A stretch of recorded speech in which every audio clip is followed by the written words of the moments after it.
അധ്യായം 14. നാൻഡലിൽ രത്തൻജി വാഡിയ, യോഗി മൗലി സാഹിബ്, ദക്ഷിണ മീമാംസ. കഴിഞ്ഞ അധ്യായത്തിൽ ബാബയുടെ വാക്കുകൾ എങ്ങനെ സുഖക്കേടുകൾ ഭേദമാക്കി എന്ന് നാം കണ്ടു.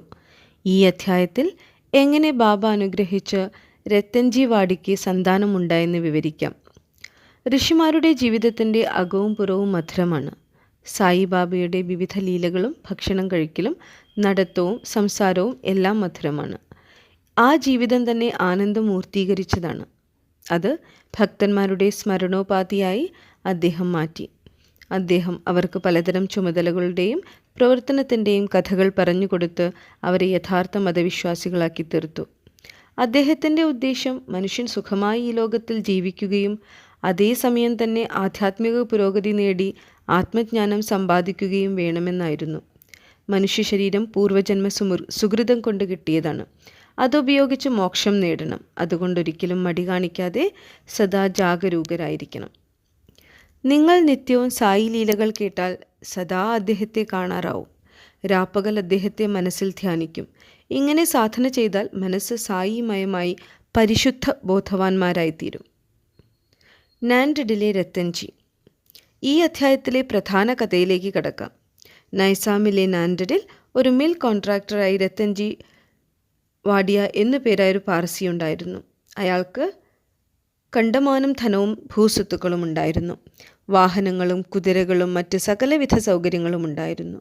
പുറമേക്ക് സന്തുഷ്ടനായി കാണുമായിരുന്നെങ്കിലും ഉള്ളിൽ അയാൾ അങ്ങനെ ആയിരുന്നില്ല. ദൈവം ആരെയും പരിപൂർണ സന്തോഷവാനാക്കുന്നില്ല. രത്തൻജിയുടെ കാര്യത്തിലും ഇത് ശരിയാണ്. അയാൾ ധർമ്മിഷ്ഠനും ഉദാരനുമായിരുന്നതിനാൽ സാധുക്കൾക്ക് അന്നവും വസ്ത്രവും ദാനം ചെയ്തു സഹായിച്ചു കൊണ്ടിരുന്നു. ജനങ്ങൾ അയാളെ സന്തുഷ്ടനായി കരുതിയെങ്കിലും കുട്ടികളില്ലാത്തതിനാൽ അയാൾ വിഷാദത്തിലായിരുന്നു. ഭക്തിയില്ലാത്ത കീർത്തനവും താളലയങ്ങളില്ലാത്ത സംഗീതവും പൂണൂലില്ലാത്ത ബ്രാഹ്മണനും വിശേഷബുദ്ധിയില്ലാത്ത ജ്ഞാനവും പശ്ചാത്താപമില്ലാത്ത തീർത്ഥാടനവും കണ്ഠാഭരണമില്ലാത്ത അണിഞ്ഞൊരുങ്ങലും പ്രയോജനരഹിതവും വിരൂപവുമാവുന്നതുപോലെയാണ് സന്താനങ്ങളില്ലാത്തൊരു വീടിൻ്റെ സ്ഥിതി. രത്തൻജി ഇതുതന്നെ ആലോചിച്ചു ഖേദിക്കും. ദൈവം എനിക്കൊരു സന്താനത്തെ തരില്ലേ? അയാൾ കുണ്ഠിതനായി ഭക്ഷണത്തിൽ പോലും താല്പര്യമില്ലാതായി. രാപ്പകൽ സന്താനത്തെ പറ്റി മാത്രം ചിന്തിച്ചു. അയാൾക്ക് ദാസ്ഗനു മഹാരാജനെ വലിയ ബഹുമാനമായിരുന്നു. ഒരിക്കൽ അദ്ദേഹത്തെ കണ്ട് വിവരം പറഞ്ഞു. ദാസ്ഗനു അയാളോട് ഷിർദിയിൽ പോയി ബാബയെ ദർശനം ചെയ്ത് കാൽക്കൽ വീണ് സന്താനത്തിന് വേണ്ടി അപേക്ഷിക്കാൻ പറഞ്ഞു. അങ്ങനെ രത്തൻജി ഷിർദിക്ക് പോവാൻ നിശ്ചയിച്ചു. കുറച്ചു ദിവസം കഴിഞ്ഞാൽ ഷിർദിയിൽ പോയി ബാബയെ ദർശനം ചെയ്തു. കാൽക്കൽ നമസ്കരിച്ചു. ഒരു കുട്ടയിൽ ഒരു നല്ല മാലയെടുത്ത് ബാബയെ അണിയിച്ചു. ഒരു കുട്ട പഴങ്ങൾ കാണിക്ക വയ്ക്കുകയും ചെയ്തു. പിന്നെ ബഹുമാന പുരസ്സരം ബാബയുടെ അടുക്കലിരുന്നു. ഇങ്ങനെ പ്രാർത്ഥിച്ചു: വിഷമത്തിൽപ്പെട്ട പലരും അവിടുത്തെ സമീപിച്ച് രക്ഷ നേടുന്നു. അത് കേട്ട് ഞാനിതാ വന്നിരിക്കുന്നു. എന്നെ നിരാശനാക്കരുതേ. സായിബാബ അയാളോട് 5 രൂപ ദക്ഷിണ ചോദിച്ചു. രത്തൻജി അതെടുക്കാൻ നോക്കിയപ്പോൾ ബാബ പറഞ്ഞു, അദ്ദേഹത്തിന് 3 രൂപ 14 അണ കിട്ടിക്കഴിഞ്ഞു, ബാക്കി തന്നാൽ മതിയെന്ന്. അയാൾ ആദ്യമായി ഷിർദിയിൽ പോയതാണ്. പിന്നെ എങ്ങനെയാണ് 3 രൂപ 14 അണ കൊടുക്കുക എന്നയാൾ അതിശയിച്ചു. ഏതായാലും ഒന്നും പറയാതെ ബാക്കി സംഖ്യ ദക്ഷിണ കൊടുത്ത് അയാളുടെ സങ്കടമുണർത്തിച്ചു. ബാബ കരുണാദ്രമായി അന്നു മുതൽ അയാളുടെ കഷ്ടപ്പാടുകൾ തീർന്നുവെന്ന് പറഞ്ഞു. പിന്നെ ഉധി കൊടുത്ത് കൈ തലയിൽ വെച്ച് അനുഗ്രഹിച്ച് അല്ലാഹു അയാളുടെ ആഗ്രഹം സാധിപ്പിച്ചുകൊള്ളും എന്നും പറഞ്ഞു. പിന്നീട് ബാബയുടെ അനുഗ്രഹത്തോടുകൂടി നാട്ടിലേക്ക് മടങ്ങിയ ദാസ്ഗനുവിനോട് എല്ലാ വിവരവും പറഞ്ഞു. എല്ലാം മനസ്സിലായെങ്കിലും 3 രൂപ 14 അണ മുമ്പ് കിട്ടിയെന്ന് പറഞ്ഞത് മാത്രം മനസ്സിലായില്ലെന്നും താൻ ഇതിനു മുമ്പ് ഷിർദിയിൽ പോയിട്ടില്ലെന്നും പിന്നെ എങ്ങനെ മുൻകൂട്ടി പണം കൊടുക്കുമെന്നും ദാസ്ഗനുവിനോട് ചോദിച്ചു. ദാസ്ഗനുവിനും സംഗതി മനസ്സിലാവാതെ വളരെ നേരം ആലോചിച്ചു. അങ്ങനെ ആലോചിച്ചപ്പോൾ രത്തൻജി കുറച്ചു ദിവസം മുമ്പ് മൗലി സാഹിബ് എന്നു പേരായൊരു മുസ്ലിം ഫക്കീറിന് വീട്ടിൽ വെച്ച് സ്വീകരണം നൽകിയതായി ഓർമ്മ വന്നു. ഈ മൗലി സാഹിബ് ഒരു കൂലിക്കാലൻ ഫക്കീറായതാണ്. നാൻഡഡിൽ അദ്ദേഹം പ്രശസ്തനാണ്. രത്തൻജി ഷിർദിക്ക് പോവാൻ ഉറച്ചപ്പോൾ യദൃച്ഛയാ മൗലി സാഹിബ് വീട്ടിൽ വന്നതാണ്. ദാസ്ഗനു രത്തൻജിക്ക് മൗലി സാഹിബിനെ സ്വീകരിക്കാൻ വന്ന ചിലവുകൾ അന്വേഷിച്ച് കണക്കാക്കിയപ്പോൾ കൃത്യം 3 രൂപ 14 അണ ചിലവായതായി കണ്ടു. ബാബ സർവ്വവ്യാപിയാണെന്നും ഷിർദിയിലിരിക്കുന്നുവെങ്കിലും എവിടെ നടക്കുന്നതും അറിഞ്ഞിരുന്നു എന്നും മനസ്സിലായി. ഇക്കാര്യത്തിൽ അദ്ദേഹം മൗലി സാഹിബുമായി താതാത്മ്യം പ്രാപിച്ചിരുന്നെങ്കിൽ എങ്ങനെ ഇത്ര കൃത്യമായി ചിലവായ സംഖ്യ പറയാൻ സാധിക്കും? രത്തൻജി ഇതുകണ്ട് സംതൃപ്തനായി ബാബയുടെ ഉറച്ച ഭക്തനായി തീർന്നു. കുറച്ചു കാലത്തിനുള്ളിൽ അയാൾക്കൊരു പുത്രൻ ജനിക്കുകയും അത്യധികം സന്തുഷ്ടനാവുകയും ചെയ്തു. പിന്നീട് 12 മക്കൾ ജനിച്ചതിൽ 4 പേർ ജീവിച്ചു എന്നറിയുന്നു. ബാബ ഒരിക്കൽ റാവു ബഹദൂർ ഹരിവിനായക് സദയോട് അയാളുടെ ആദ്യ ഭാര്യ മരിച്ചപ്പോൾ വീണ്ടും വിവാഹിതനാവാനും അതിലൊരു മകനുണ്ടാവുമെന്നും പറഞ്ഞു. രണ്ടാമത് വിവാഹം കഴിച്ചതിൽ ആദ്യ 2 പെൺമക്കളും പിന്നീടൊരു ആൺകുട്ടിയും ജനിച്ച് ബാബയുടെ വാക്കുകൾ ഫലിച്ചു. ദക്ഷിണ മീമാംസ. ദക്ഷിണയെ സംബന്ധിച്ച് ചില കാര്യങ്ങൾ പറഞ്ഞ് ഈ അധ്യായം അവസാനിപ്പിക്കാം. ബാബ തന്നെ സമീപിച്ചവരോട് ദക്ഷിണ ചോദിച്ചു വാങ്ങിയിരുന്നത് പ്രശസ്തമാണ്. ചിലർ ചോദിച്ചേക്കാം, ബാബ ഫക്കീറും നിസ്സംഗനുമായിരിക്കെ എന്തിനു പണം ആവശ്യപ്പെടുന്നു എന്ന്. ഈ പ്രശ്നം ഒന്ന് വിശദമായി ചിന്തിക്കാം. ആദ്യത്തിൽ വളരെ കാലത്തേക്ക് ബാബ ഒന്നും സ്വീകരിച്ചിരുന്നില്ല. കത്തിച്ച തീപ്പെട്ടിക്കൊള്ളി സംഭരിച്ച് പോക്കറ്റിൽ നിറയ്ക്കലായിരുന്നു അന്നത്തെ പതിവ്. ഭക്തരോടും അല്ലാത്തവരോടും യാതൊന്നും ചോദിച്ചു വാങ്ങിയിരുന്നില്ല. ആരെങ്കിലും 1-2 പൈസ മുന്നിൽ വെച്ചാൽ അതുകൊണ്ട് എണ്ണയോ പുകയിലയോ വാങ്ങും. ബീഡിയോ ചില്ലിമോ വലിക്കാൻ പുകയില ഇഷ്ടമായിരുന്നു. യോഗ്യമാരെ വെറും കയ്യോടെ കാണരുതെന്ന ഉപദേശത്താൽ ചിലർ ചില ചെമ്പു നാണയങ്ങൾ കാണിക്കുവയ്ക്കും. അദ്ദേഹം അത് പോക്കറ്റിലിടും. 2 പൈസ നാണ്യമാണെങ്കിൽ ഉടൻ മടക്കി കൊടുക്കും. പിന്നീട് ബാബയുടെ പ്രശസ്തി വർദ്ധിച്ചതോടുകൂടി നാനാദിക്കിൽ നിന്നും ആളുകൾ ധാരാളം വരാൻ തുടങ്ങി. അപ്പോൾ ബാബ ദക്ഷിണ സ്വീകരിക്കുവാനും തുടങ്ങി. വേദങ്ങളിൽ പറയുന്നുണ്ട്, ദേവപൂജ പൂർത്തിയാവാൻ ഒരു സ്വർണ്ണനാണ്യം കാണിക്കയിടണമെന്ന്. ദേവപൂജയ്ക്ക് നാണ്യം വേണമെങ്കിൽ ഋഷിപൂജയ്ക്കും എന്തുകൊണ്ടായിക്കൂടാ? പിന്നെ ശാസ്ത്രങ്ങൾ ഉദ്ഘോഷിച്ചു, ആരും വെറും കൈയോടെ ദേവൻ, രാജാവ്, ഋഷി, ഗുരു എന്നിവരെ കാണരുതെന്ന്. എന്തെങ്കിലും നാണ്യമോ പണമോ കാണിക്ക വയ്ക്കൽ പതിവായി. ബൃഹദാരണ്യക ഉപനിഷത്തിൽ പറയുന്നു, ഭഗവാൻ പ്രജാപതി ദേവന്മാരെയും മനുഷ്യന്മാരെയും അസുരന്മാരെയും ദ എന്ന ഏകാക്ഷരം ഉപദേശിച്ചുവെന്ന്. ദമം, അതായത് ആത്മനിയന്ത്രണം എന്നാണ് ദേവന്മാർ അതിനു മനസ്സിലാക്കിയത്. ദാനം എന്നതാണ് മനുഷ്യന്മാർ മനസ്സിലാക്കിയത്. ദയ എന്നാണ് അസുരന്മാർ മനസ്സിലാക്കിയത്. മനുഷ്യന് ദാനമാണ് അങ്ങനെ വിധിച്ചിട്ടുള്ളത്. തൈത്തരീയ ഉപനിഷത്തിലും ദാനം ചെയ്യാനായി മനുഷ്യനെ ഉപദേശിക്കുന്നുണ്ട്.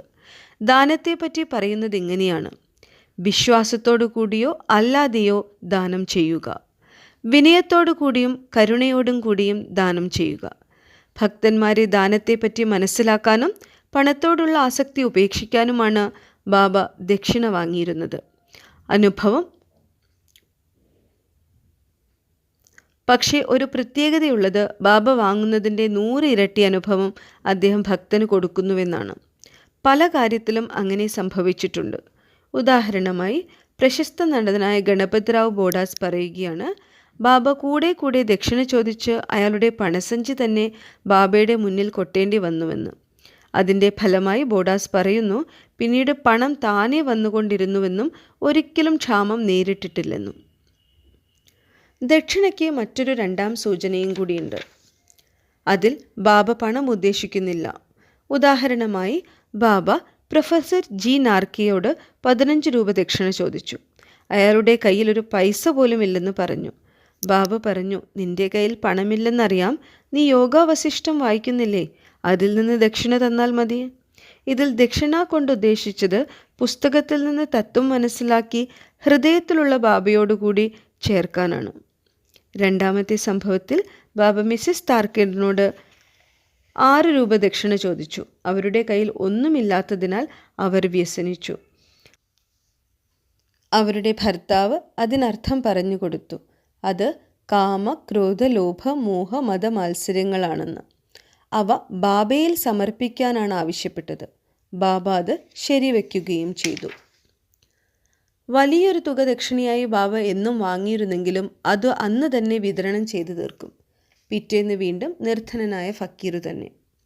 10 കോലത്തോളം ആയിരക്കണക്കിന് ദക്ഷിണ സ്വീകരിച്ച ബാബ മഹാസമാധിയായപ്പോൾ കുറച്ച് നാണ്യങ്ങൾ മാത്രമായിരുന്നു കൈവശമുണ്ടായിരുന്നത്. അടിക്കുറിപ്പ്. ദക്ഷിണയെ സംബന്ധിച്ച് BV ദേവ് ശ്രീ സായി ലീല മാസികയിൽ ഒരു ലേഖനം എഴുതിയിട്ടുണ്ട്. അതിലിങ്ങനെ പറയുന്നു: ബാബ എല്ലാവരോടും ദക്ഷിണ ആവശ്യപ്പെട്ടിരുന്നില്ല. ചോദിക്കാതെ ആരെങ്കിലും കൊടുത്താൽ ചിലപ്പോൾ സ്വീകരിക്കും, ചിലപ്പോൾ വാങ്ങാൻ സമ്മതിക്കില്ല. ചില ഭക്തന്മാരോട് മാത്രമേ ചോദിച്ചിരുന്നുള്ളൂ. ബാബ ചോദിച്ചാലേ കൊടുക്കൂ എന്ന് മനസ്സിൽ കരുതിയിരുന്നവരോട് ചോദിക്കുകയേ ചെയ്യില്ല. അദ്ദേഹത്തിൻ്റെ ആഗ്രഹത്തിനെതിരായി ആരെങ്കിലും കൊടുത്താൽ അത് തൊടുക പോലും ചെയ്യില്ല. അത് മടക്കിയെടുക്കാത്ത പക്ഷം എടുത്തുകൊണ്ടുപോവാൻ പറയും. ഭക്തന്മാരോട് ചെറുതും വലുതുമായ സംഖ്യകൾ അവരുടെ ഭക്തിക്കും ആഗ്രഹത്തിനും സൗകര്യത്തിനും അനുസരിച്ച് ചോദിച്ചു വാങ്ങും. അങ്ങനെ സ്ത്രീകളോടും കുട്ടികളോടും കൂടി ചോദിച്ചു വാങ്ങും. എല്ലാ ധനികന്മാരോടും വാങ്ങലില്ല, എല്ലാ ദരിദ്രന്മാരെയും ഒഴിവാക്കലുമില്ല. ദക്ഷിണ ചോദിച്ചു കൊടുക്കാത്തവരോട് ബാബ കോപിക്കലില്ല. ആരെങ്കിലും ഒരാൾ വശം ദക്ഷിണ കൊടുത്തയച്ചത് മറന്നുപോയാൽ ബാബ ഓർമ്മിപ്പിച്ചു വാങ്ങും. കൊടുത്ത ദക്ഷിണയിൽ നിന്നൊരു ഭാഗം മടക്കി കൊടുത്ത് പൂജാ റൂമിൽ വയ്ക്കാൻ പറയും. അത് ഭക്തന്മാർക്ക് വളരെ ക്ഷേമകരമായിരുന്നു. ആദ്യം കൊടുക്കാൻ ഉദ്ദേശിച്ചതിൽ കൂടുതൽ കൊടുത്താൽ കൂടുതലുള്ളത് മടക്കി കൊടുക്കും. ചിലപ്പോൾ കൊടുക്കാൻ ഉദ്ദേശിച്ചതിൽ കൂടുതൽ ചോദിക്കും. പണമില്ലെങ്കിൽ ഇരുന്നോ കടം വാങ്ങിയോ കൊടുക്കാൻ പറയും. ചിലരോട് ഒരേ ദിവസം 3-4 പ്രാവശ്യം ദക്ഷിണ ചോദിച്ചു വാങ്ങും. ഇങ്ങനെ വാങ്ങിയ ദക്ഷിണയിൽ വളരെ കുറച്ചു മാത്രം പുകയിലേക്കും ധുനിയിൽ കത്തിക്കാൻ വിറകിനുമെടുത്തു. ബാക്കി മുഴുവൻ പലർക്കും അവസ്ഥാനുസരണം ദാനമായി വീതിച്ചു കൊടുക്കും. ഷിർദിയിലുള്ള എല്ലാ സാമഗ്രികളും രാധാകൃഷ്ണമായിയുടെ നിർദ്ദേശപ്രകാരം പല ഭക്തന്മാരും കൊണ്ടുവന്നതാണ്. വിലപിടിപ്പുള്ള സാധനങ്ങൾ കൊണ്ടുവന്നാൽ ബാബ കോപിച്ച് ചീത്ത പറയുമായിരുന്നു. അദ്ദേഹം നാനാ സാഹിബ് ചാന്ദർക്കറോട് പറയുമായിരുന്നു, എൻ്റെ സ്വത്തുക്കൾ ഒരു കൗപീനവും ഒരു സാധാരണ തുണിക്കഷ്ണവും ഒരു കഫ്നിയും ഒരു തകരപാത്രവും മാത്രമായിരിക്കെ ജനങ്ങൾ വിലപിടിപ്പുള്ള പ്രയോജനമില്ലാത്ത സാധനങ്ങൾ കൊണ്ടുവന്ന് എന്നെ ബുദ്ധിമുട്ടിക്കുന്നു എന്ന്. പരമാർത്ഥ മാർഗത്തിനു തടസ്സമായി മനുഷ്യന് ലൈംഗിക കാര്യവും ധനവുമാണ് നിൽക്കുന്നത്. ബാബ അതിന് 2 സ്ഥാപനങ്ങളാണ് ഏർപ്പാട് ചെയ്തത്. അതായത് ദക്ഷിണ വാങ്ങി രാധാകൃഷ്ണമായിയുടെ വീട്ടിലേക്ക് പോകാൻ പറയും.